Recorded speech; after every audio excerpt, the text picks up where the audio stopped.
எனக்கு ஓட்டு கிடையாது. ஓட்டு இருந்தால் விஜய்க்கு தான், டிவிக்கே தான். நாங்கள் என்ன காரணம்? இப்போதான் புதுசாக விஜய் சார் வராரு. இதுக்கு முன்னாடிலேருந்து சீமான் சார் இருக்காரு. சரி, ஓகே. இந்த நடிகர் விட்டு வந்திருக்காருன்னா, இந்த கட்சியில் இறங்கிக்காருன்னா சமுதாயத்தில் அவர் செய்வார். அதனால நம்பிக்கைப்படுறேன். நீங்க சொல்றது புரியாம இருக்கலாம், ஆனா எங்களுக்கு அறிவு இருக்குண்ணே, கண்டிப்பா எங்களுக்கு இருக்கு. உங்களோட வாக்காளர்கள்லாம் படிச்சுக்கிட்டு தான் இருக்காங்க. நிறைய அவதூறு அவர் மேல வச்சாலும் அவர் உள்ள நம்பிக்கை உள்ள பசங்களுக்கு அவர் பேசுறது உண்மையான எங்களுக்கு புரியுது. அதனால அவருக்காக நாங்க இறங்கி என்ன ஒரு பிரச்சனாலும் நிற்போம். அண்ணன் வரும்போது ஃபர்ஸ்ட் தனி ஒரு ஆளாக தான் கட்சி ஆரம்பிச்சாரு. அப்புறம் கொஞ்சம் கொஞ்சமாக இப்போ இவ்வளோ பெரிய கூட்டத்தை பார்த்தோன்னா அவங்களுக்கு கொஞ்சம் பயம், அவ்வளோதான். அதனால தான் அண்ணன் மேலே தேவையில்லாத அவதூறுகள்லாம் பரப்பி அவரை எப்படியாவது ஆட்சிக்கு வரக்கூடாதுன்னு பண்ணுறாங்க, அவ்வளோதான்.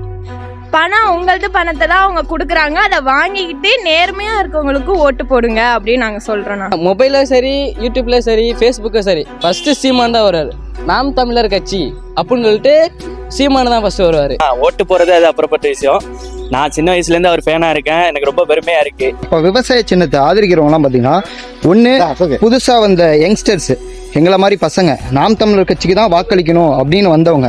இன்னொன்று பார்த்தீங்கன்னா, பொதுமக்களுமே பார்த்தீங்கன்னா இவங்க 2 பேருமே வேணாம், இந்த முறை நாம் தமிழர் கட்சிக்கு வாக்களிப்போம், நாம் தமிழர் கட்சி வந்தால் நல்லா இருக்கும் அப்படின்னு நினச்சிட்டு வரவங்க. இன்னொன்று தமிழ் தேசியத்தை விரும்புகிறவங்க.